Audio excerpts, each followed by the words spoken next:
For our one and only 7:45 game of the day, we got number 16 Missouri, who's 5-1, traveling to Auburn, who's 3-3. Auburn officially eliminated from playoff contention last week. Missouri favored by 1.5 on the SEC network. Bo Pribula for the Tigers, gone 126 and 173, threw for 1,365 yards, 11 touchdowns, 5 interceptions.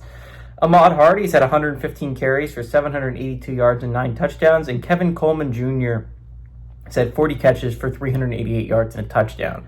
Jackson Arnold has gone 106 and 165, threw for 983 yards, 5 touchdowns, 0 interceptions. Jeremiah Cobb has had 70 carries for 453 yards and 4 touchdowns, and Cam Coleman's had 24 catches for 305 yards and 2 touchdowns. Auburn is 3-2 against the Tigers all time. Last game they go to Missouri in 2024. Missouri is 0-1 when traveling to Auburn. They are 1-1 in one-possession football games against the Tigers. Drinkwitz is 1-1 as the head coach of the Missouri, taking on Auburn. And Freeze is 0-1 as the head coach of Auburn, taking on Missouri. Okay, again, massive game for Missouri. This is an important game to win if you're the Tigers. Obviously, you're coming off the heartbreaking home loss against Bama. That was a rough loss. I'm not going to lie to you. That was a game that, honestly, you should have needed to win. But they're still in a position where it's not the worst thing in the world, right? They only have one loss.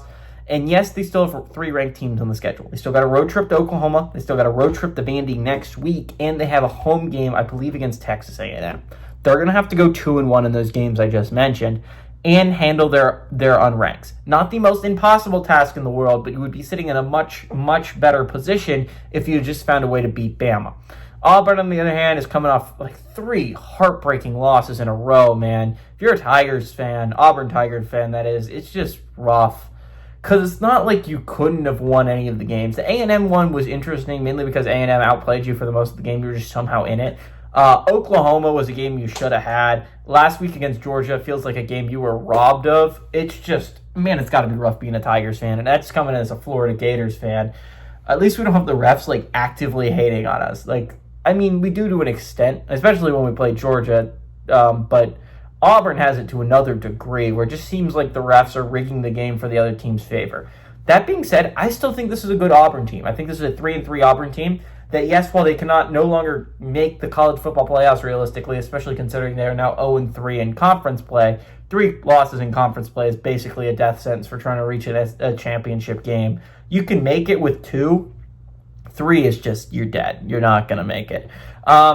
But for the Tigers, I think this is a team that can wreak havoc on the SEC when you're talking about college football playoff picture, because they are good enough to beat just about anyone in the SEC, and I think they're eventually going to get one. Just like I think Arkansas is going to make some noise and wreak havoc when you're talking about teams that are trying to compete for a college football playoff spot and they get Arkansas, like I think it's going to happen this week. I think Auburn does the same thing this week, by the way. I think the Auburn Tigers are a scary squad. You're going to Auburn, and Missouri is not Georgia, where they're going to get every call. Auburn almost beat Georgia at home last week. I think Auburn gets one at home this week. Give me the Auburn Tigers to pull off an upset, and give me Missouri to have a 2-game losing streak and put themselves in a rough spot to try and make the college football playoff.